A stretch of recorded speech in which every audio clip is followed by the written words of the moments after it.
Salam alaikum, bismillahirrahmanirrahim, wa sallallahu ala sayyidina Muhammad. Chers élèves, j'ai l'honneur et le plaisir de vous présenter la première leçon du programme de la physique de troisième année, qui est le mouvement et le repos. Avant toute chose, nous allons d'abord définir les objectifs de connaissance et du savoir-faire. Le premier objectif de connaissance, c'est que on doit savoir qu'un mouvement ou le repos d'un corps ne peut être défini que dans un référentiel bien choisi et que l'élève doit être capable de reconnaître le mouvement ou le repos d'un corps par rapport à un autre corps ou d'un objet par rapport à un autre. Et le dernier objectif, c'est de distinguer, il faut que l'élève distingue entre le mouvement de translation, c'est-à-dire les types de mouvement de translation et mouvement de rotation. Entre ces deux objectifs, bien sûr, il y a un troisième objectif qui est dans le savoir-faire, qui est la trajectoire. C'est quoi une trajectoire et quelles sont les différentes sortes de trajectoires? Donc, on a pu répondre aux deux questions posées dans la situation problème, qui est comment Karim a pu savoir que le train s'est déplacé, c'est par rapport à l'horloge murale, et en général, comment peut-on reconnaître le mouvement ou le repos d'un corps, c'est par rapport à un autre corps appelé objet de référence ou référentiel. Faisons une étude de cette situation problème. Comment Karim a pu savoir que le train s'est déplacé? On va poser une autre question quelques instants avant que Karim s'est rendu compte que le train a commencé à se déplacer. Est-ce qu'il savait que le train est encore en arrêt? Bien sûr, il savait que le train est encore en arrêt par rapport à la distance entre Karim et l'horloge murale, parce que la distance entre Karim et l'horloge était constante. Et quand la distance a changé, bien sûr, il s'est rendu compte que le train a commencé à se déplacer.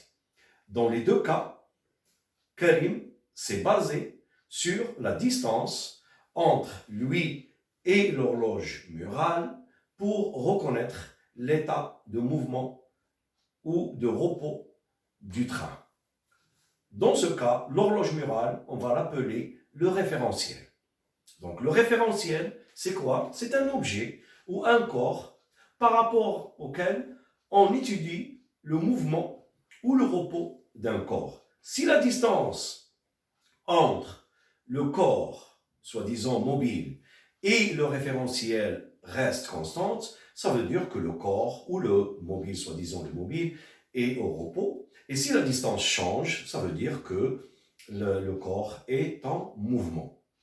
On appelle aussi le référentiel ou objet de référence. D'accord? Alors, si on parle de mouvement ou de repos d'un corps, sans préciser bien sûr, ça c'est une petite remarque, sans préciser le référentiel, eh bien, dans ce cas, le référentiel, c'est la Terre ou un corps lié à la Terre. Donc, quelle est la conclusion de cette première activité? La conclusion est la suivante, c'est que on ne peut parler de mouvement ou de repos d'un corps que si on définit un référentiel ou un objet de référence. Alors, pour répondre à cette question qui est comment Karim a pu savoir que le train s'est déplacé, alors d'abord on va voir les... Alors pour répondre à cette première question, comment Karim a pu savoir que le train s'est déplacé, il s'est basé sur l'horloge murale pour savoir si le train est encore en arrêt complet ou il s'est déplacé. À partir de la distance entre lui et l'horloge murale. Bien sûr, quelques instants avant que Karim s'est rendu compte que le train a commencé à se déplacer, il savait que le train est encore en arrêt complet. C'est par rapport à la distance entre Karim et l'horloge murale.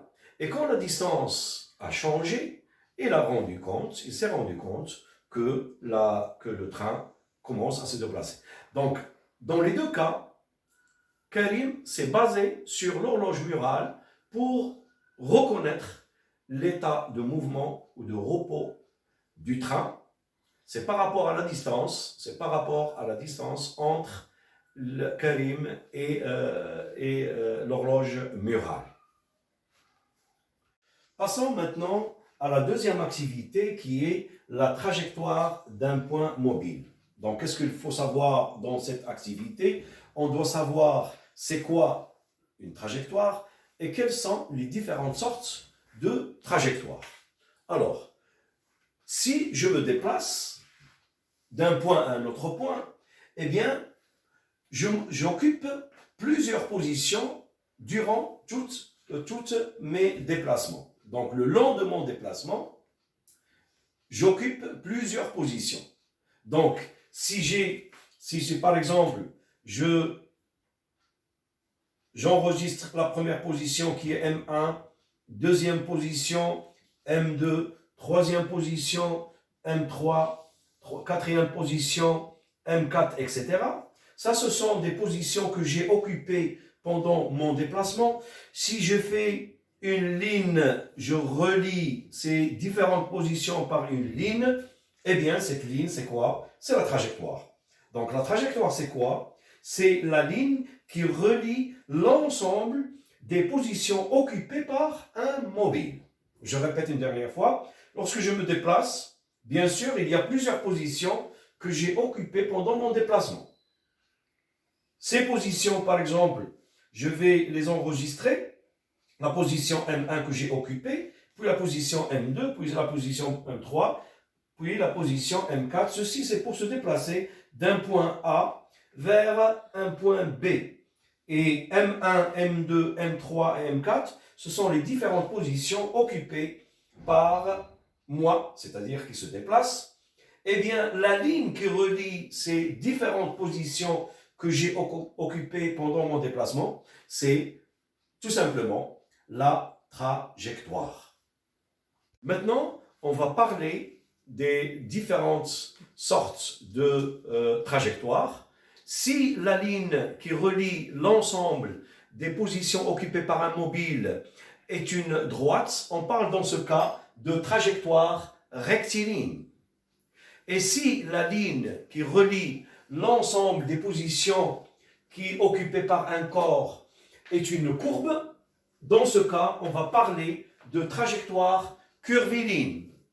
Et si la ligne qui relie l'ensemble des positions occupées par un corps est un arc de cercle ou un cercle, on parle dans ce cas de trajectoire circulaire. D'accord? Donc, je répète une dernière fois. Trajectoire rectiligne, c'est que le mobile se déplace suivant une droite. Trajectoire curviligne, c'est la ligne qui relie l'ensemble des positions occupées par un corps et qui est sous forme de courbe. Et si le mobile décrit ou la trajectoire décrite par un mobile est un arc de cercle ou un cercle, dans ce cas, on parle de trajectoire en trajectoire circulaire. Alors maintenant, on va parler des différents types de mouvements, à savoir mouvement de translation et mouvement de rotation. D'abord, commençons par le mouvement de translation. Quand est-ce qu'un corps a un mouvement de translation? Je vais, pour montrer ceci, eh bien, j'ai choisi deux exemples.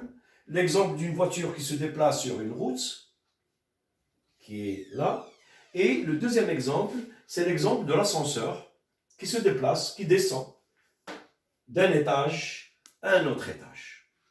Alors, pour le premier exemple, je vais choisir deux points A et B de la voiture et tracer la trajectoire de ces deux points le long du déplacement de la voiture. Bien sûr, la première trajectoire, elle est là. La deuxième trajectoire de B, elle est là. B1, B2 et B3, ce sont les différentes positions occupées par le point B lors du déplacement de la voiture. Eh bien, qu'est-ce que je remarque?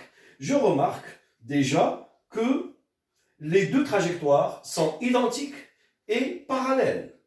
Donc, pour montrer qu'un corps a un mouvement de translation, donc il suffit de tracer les deux trajectoires de deux points choisis et montrer que ces deux trajectoires sont identiques et parallèles.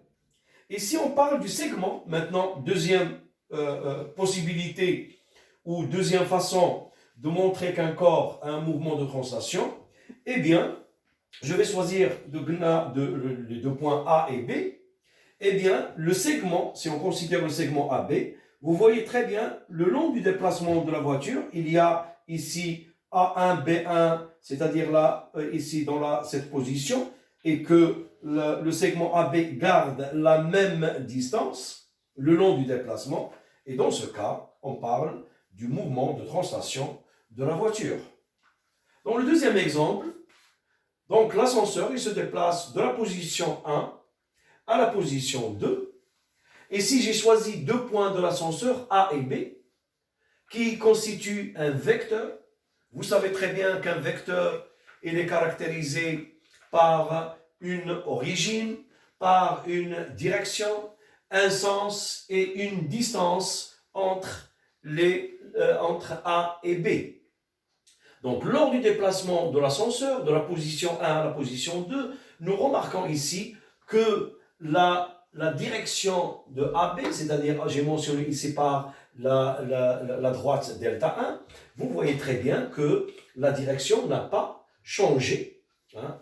Eh bien, donc, il garde la même direction, elle garde la même distance AB, il garde le même sens, bien sûr, donc le mouvement de l'ascenseur est un mouvement de translation. Donc en général, quand est-ce qu'un corps a un mouvement de translation?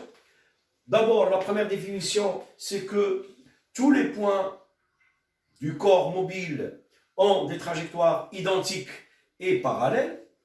Et deuxième définition, c'est qu'en choisissant deux points AB qui constituent un vecteur, le long du déplacement du corps, le vecteur garde la même direction, la même distance et le même sens le long du déplacement du corps. Maintenant, on va parler du mouvement de rotation. Donc pour cela, j'ai choisi l'exemple de l'aiguille d'une montre. Prenons un point qui est l'extrémité de l'aiguille. Lors du déplacement de l'aiguille, bien sûr, le point A une trajectoire qui est circulaire. De même, j'ai choisi un autre point A2. Et bien sûr, lors du déplacement de l'aiguille, elle a la même trajectoire, c'est-à-dire une trajectoire circulaire. OA1 est appelé le rayon du mouvement du point A1 et OA2 est appelé le rayon du mouvement de A2. D'accord? Donc, un corps a un mouvement de rotation si tous les points ont des trajectoires circulaires centrées sur l'axe de rotation. Notons très bien une chose très importante, c'est que tous les points qui appartiennent à l'axe de rotation sont immobiles.